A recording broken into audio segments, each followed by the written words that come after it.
protest against over £17 million worth of cuts that this council carried out in February of this year.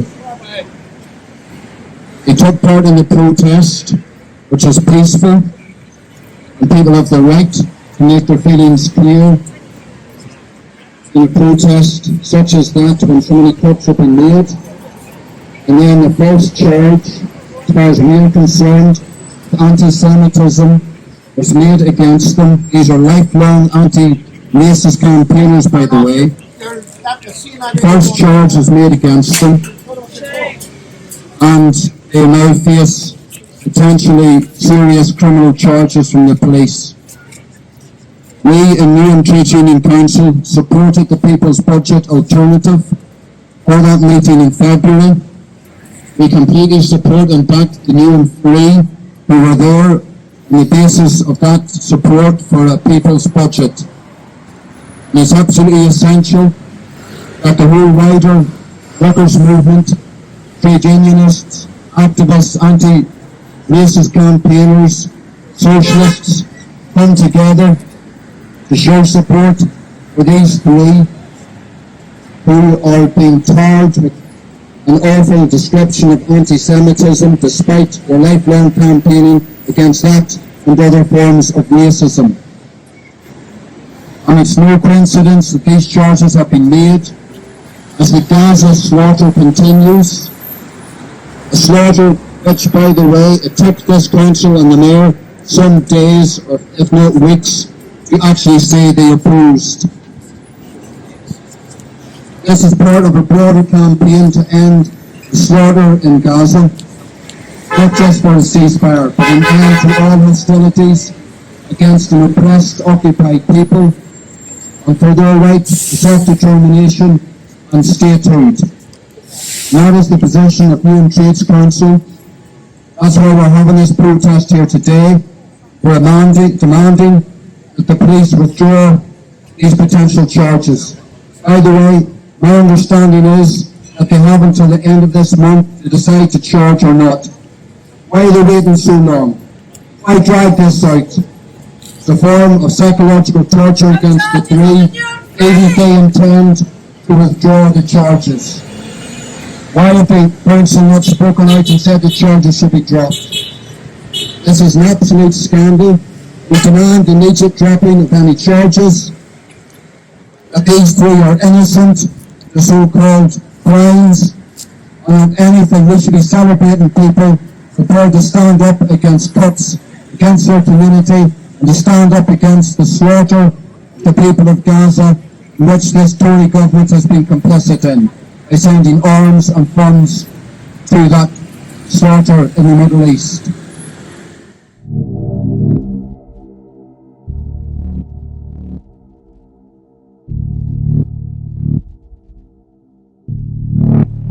The council is giving us this lesson because they are on the wrong side of history. Without a doubt, they're on the wrong side of history. It's the same forces that are destroying lives all over the world are the same forces that are destroying life here.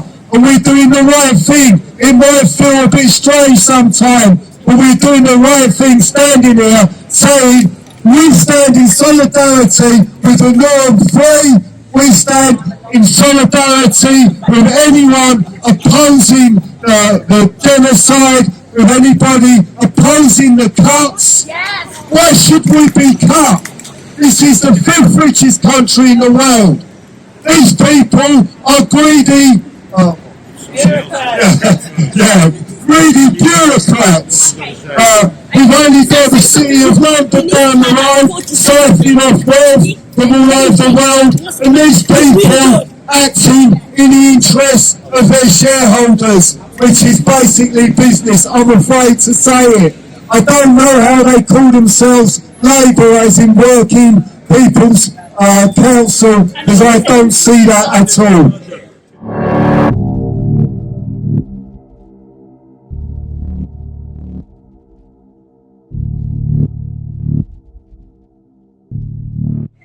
I think it's absolutely shocking that people should be subjected to such a traumatic intervention in their personal lives. whether or not this is pursued, I imagine that they will all have been damaged by this, and it's absolutely unacceptable that something like this can happen against 3 people that have done no wrong and have not been charged with anything, and yet can be subjected to this form of action in their personal lives.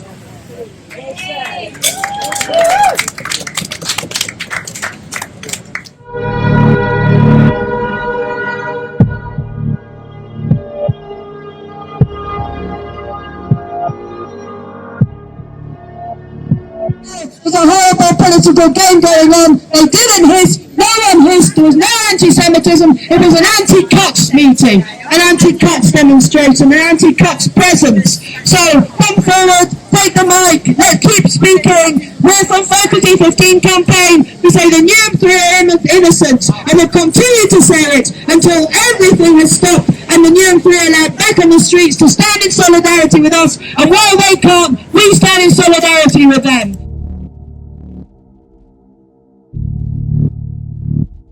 From Focus E15 campaign, we're proud to be here standing with our friends and comrades who are anti-racists, who are socialists, who are fighting for a better future for everyone, and who stand against the ongoing genocide in Gaza.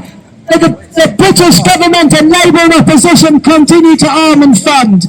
On the 29th of February there was no hissing.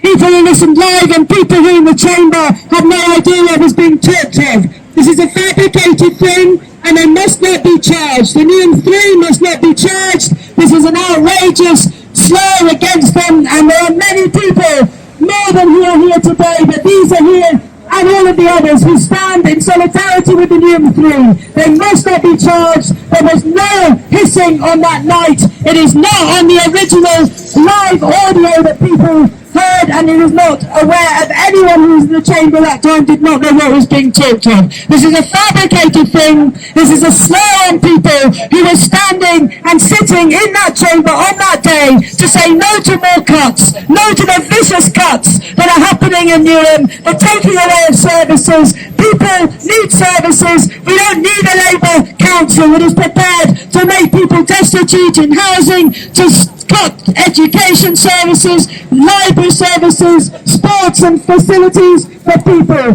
So the cuts are being opposed. 43 million, I know I think it's slightly wrong, but that's what people were opposing. And what came out of that was a slur on 3 fantastic comrades of ours, and we stand in solidarity with the Newham 3. No charges must be levied against them, and if Newham Council continues with this, we will continue to protest. The Newham 3 are innocent of everything. No charges, no charges. I'm here to show my solidarity to the Newham 3. Thank you. And freedom of speech is a fundamental aspect of democracy and human rights in this country. That is why we have Article 10 to protect everyone's rights to share, express opinions freely. We will not allow rich elite, local councillors, or anyone who gains wealth through multiple landlordship to silence us. We will continue to push for our rights, demonstrate for Gaza and other oppressed people or countries, both publicly and locally. In loud manner, we stand in solidarity with community members who have been impacted and bullied by councillors who exploit the community, cut health and social care, sell public buildings like Queen's Market and other working for developers instead of the people who elect them. It's important to remember this is the next local election, and we'll be working towards to remove them and to Tory parties. That took place here a couple of months ago, which was about £17 million worth of cuts in this borough. Shame! It had absolutely nothing to do with anti-Semitism. It had nothing to do with any other form of hatred. It was simply a protest against this Newham Council, this Labour Council, making £17 million worth of cuts on the local community. That included job cuts, that included the special educational needs budget being hatcheted, and several other cuts to do the education and healthcare in this borough. Now, what happened on the night was very strange. We had our mayor who opened the meeting, telling us how she just met with Richard Sunak, and how it was terrible that people were getting criticised because of their political views. And that set the stage nicely, didn't it? Because every Labour councillor who went up there, no matter what their colour, no matter what their religion, everybody that supported the £17 million worth of cuts got some form of heckling from the audience. Some form of heckling. But it was interesting that the mayor set the scene in this way. And then we had a few Labour councillors go up, and one particular Labour councillor in particular, Bob Garfield. He's not that fat cat that appears in the papers. Well, he doesn't appear in the papers anyway. But Garfield come to the stage, and he turned around and he went, "Can people stop hissing behind my back?" And I think collectively, everybody looked at each other and went, "What is he talking about? What is he talking about? No one's hissing." And two of the people were arrested and dragged out of their beds, by the way. One of them was sitting directly beside me. The other one was sitting directly in front of me. One was sitting about three chairs off to the side. And I can tell you now, none of those people hissed. None of them. It was absolutely no hissing coming from those people. And there was absolutely no hissing that I could hear coming from the entire hall. So if any hissing was picked up on a microphone, could it not have been the person on that microphone, standing right next to that microphone, doing the hissing? Could that not have accounted for any hissing that might have taken place? Because there was certainly none from the three individuals that were actually dragged out of their beds and held for 24 hours in police custody. And of course they haven't been charged. They haven't been charged. And they haven't been charged because there's absolutely no evidence against them. And actually there's no actual crime because it never took place. But what we have from Starmer down and Sunak down, we have a deliberate silencing of anybody that's standing up for Palestine or indeed standing up against the political establishment. And what they've done with the three individuals who can't be here tonight, they've taken them out of the game for a couple of months, haven't they? They can't be here protesting against cuts. They can't be here using their democratic voice to campaign against this council. And what an absolute disgrace. A Labour council here shutting people up because their political opponents demanding that they don't make cuts. And this is just a microcosm. We have today the former leader of the Labour Party, Jeremy Corbyn, banned from standing as a Labour Party candidate. While we welcome people like Elfek, who spends all their time attacking immigrants, stirring up hatred, calling trade union bosses bullies, and defending her sex case of her husband in the press. That's the sort of people that are welcomed into the Labour Party. When Diane Abbott and Diane Abbott and Jeremy Corbyn are not. So we, collectively, in Newham, we will be standing candidates against the Labour Party in the council and as MPs. The days when they can make cuts to working class communities and justify a genocide in Gaza or anywhere else in the world are well and truly over. Let's send a message to these people. If they're going to charge in Newham 3, if they're going to try to shut people up, we will come back again and again and again and expose their wrongdoing. Solidarity!